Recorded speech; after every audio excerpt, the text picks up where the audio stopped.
سلام و عرض ادب خدمت همه همراهان گروه تولیدی طلا و جواهر پیوژن. یکی از کسانی که خیلی میتونه کمک کنه به طلافروش‌ها و همکاران عزیزمون.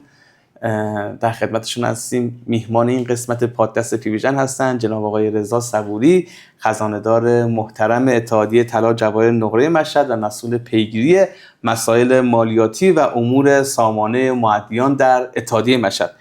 جناب آقای صبوری، با توجه به الزامات قانونی اجرایی سامانه مؤدیان مالیاتی لطفاً بفرمایید وضعیت اجرایی این سامانه در میان واحدهای صنفی طلا جواهر مشهد چطوره و اتحادیه چه اقداماتی برای تسهیل این فرایند برای همکاران انجام داده؟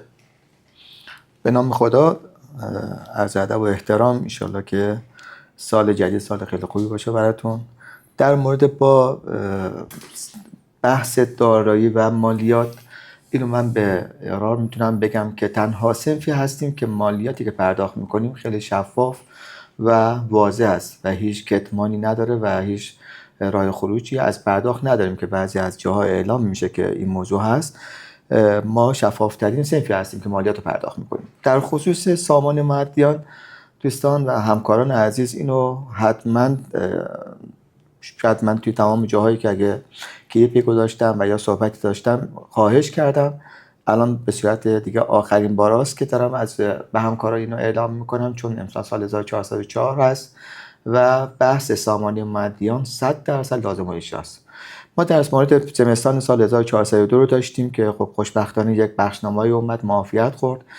برای سال 1400 هم 4 فصل شاید یه بخشنامه‌ای بیاد که بخواد 1%، 10%، 50%ش بخشیده بشه، ولی در کل از سال 1404 100% لازم اجراست. ما از تمام همکارا، از تمام دوستانی که در بحث طلا و صنف ما هستن خواهش میکنم سامانه مؤدیانشون رو حتما ثبت نام کنن و ارسال صورت حساب رو داشته باشن. به تمام دوستانم اعلام میکنیم اگه خودشون میدونن انجام بدن، کار خاصی نیست، مگر یک نیروی در اختیار بگیرن که این کار رو انجام بده، مگر که با این شرکت‌ها قرارداد ببندن. نکنین کار طوری نشه که به خاطری که ناآگاه هستن از این موضوع به اونجا ختم نشه که پرونده‌های سال 1400 شون که در سال 1404 شون که در سال 1405 رسیدگی میشه به این خطی بشه که مجبور بشن از شغل ما به خاطر جریمه‌های سنگینش دیگه مجبور بشن که دیگه از شغل ما خداحافظی کنن. من اینو یک نکته میگم که چند جا تحقیق کردم، روش خیلی وقت گذاشتم. من این نکته رو که بگم که دوستان خودشون تا آخر خط دستشون میاد. در ازای هر مالیات 100 میلیون جناب صبوری ما تقریبا نزدیک 1 میلیارد و 700، یعنی شما حساب بکنید یک ارزش افزوده و یک عملکردتون 100 میلیون براتون اومده، جریمهش تقریبا نزدیک 1 میلیارد و 700، 1 میلیارد و 800 جریمه‌ای که اصلا کلا قابل بخشش نیست. پس بنابراین ثبت نام انجام بشه. در سامانه مؤدیان یک امتیاز خیلی بزرگی داره که من خودم رصد کردم، چیزی نیست که بخواد مثلا توواری و به خاطر این هست که بگم برن حتما انجام بدن و یک کاری برای دارایی کرده باشیم. نه، من تحقیق کردم، سامانه مؤدیان خیلی خوب هست به خاطر اینکه شما تمام درآمدتون رو خیلی شاخص بیان میکنین، دیگه برگه تشخیصی نمیاد، به همون اظهاری که خودتون میکنین که اینقدر فروش هم بوده، اینقدر درآمدم بوده، 100% بر اساس همون مالیاتون بسته میشه. این 100% هم این قولا رو گرفتیم و همونطور هم که الان برگاهی که داریم میاد دیدیم واقعا مال سال 403 بعضی از دوستان که رد کردن پرونده‌هاشون من بررسی کردم خیلی خوب بوده، یعنی نبوده که بخواد مبلغ بالایی باشه و یا برن دوره تخفیف بگیرن، مبلغ واقعیه. بسیار عالی.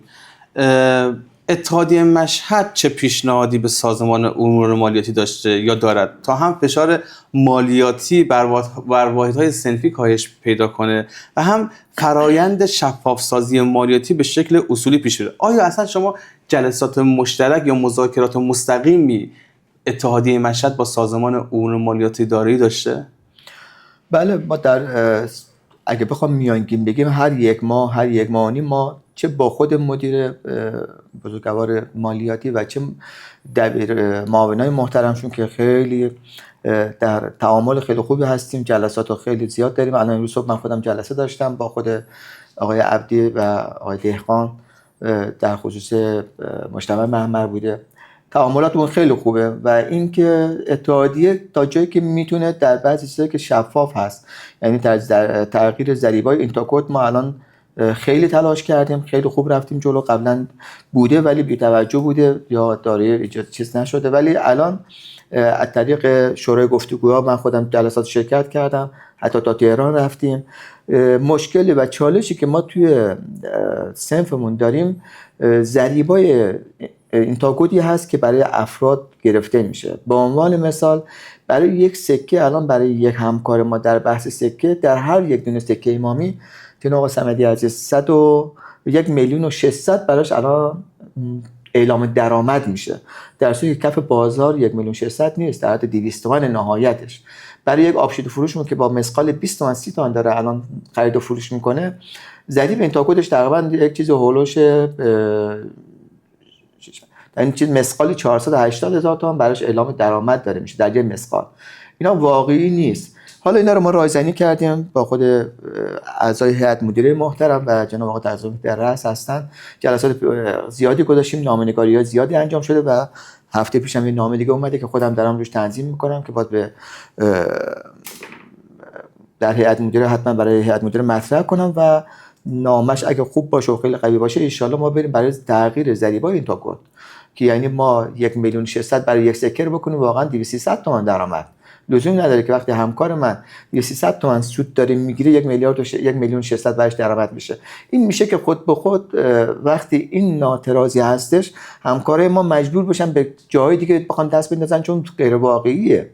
حتما این کار ما داریم انجام میدیم، اتحادیه پشت این موضوع هست و انشالله در امسال سال 1404 سال خیلی خوبی باشه برای همکارامون که ما بتونیم ضریبای اینتاگود رو عوض کنیم و مالیات خیلی سرشکم بشه.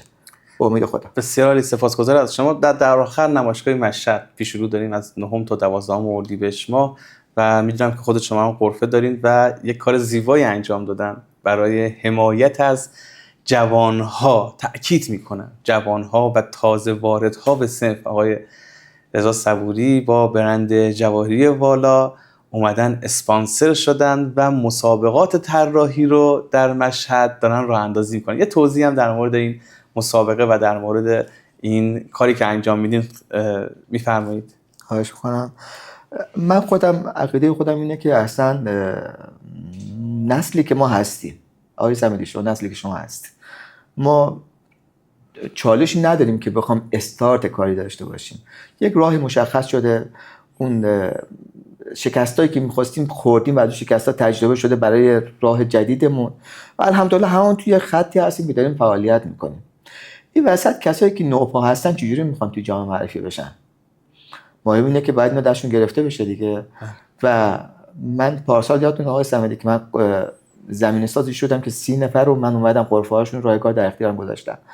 من الان از شما سوال میکنم، از 30 نفر من فکر میکنم امسال حداقل 6 نفرشون اومدن خودشون غرفه گرفتن. بله دقیقاً همینطور. خب حالا امسال اگه این کار انجام بشه توی طراحامون، من الان اگه اومدن اسپانسر طراحا و سازندگان شدن، اینه که میخوام واقعا اینا خودشون بیان نشون بدن، برایشون نشون ندن. وقتی که یک طرح خوب بیاد بیرون، اون کسی که تو تهران هست، اون کسی که تو کرمانشاه هست، اون کسی که افراد همکارانی که در کل کشور، سازندگانی که در کل کشور، کارخوندهایی که در کل کشور عزیزمون هستن، وقتی طرح رو ببینن خب برای چی از این استفاده نکنن؟ یک قرارداد، یک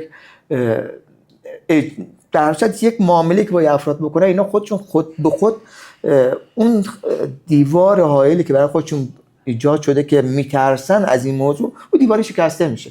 وقتی دیوار شکسته میشه سال بعد خودشون اصلا ماشاءالله راه میافتن، با دایره یه غرفه دیگه میگیرن، باز خودشون 3-4 نفر دیگه رو میارن زیر تحت پوشششون و خب اینا باید دیده بشن دیگه. اگه ما دستشون نگیریم کی دستشون رو بگیره؟ عالی، بسیار عالی.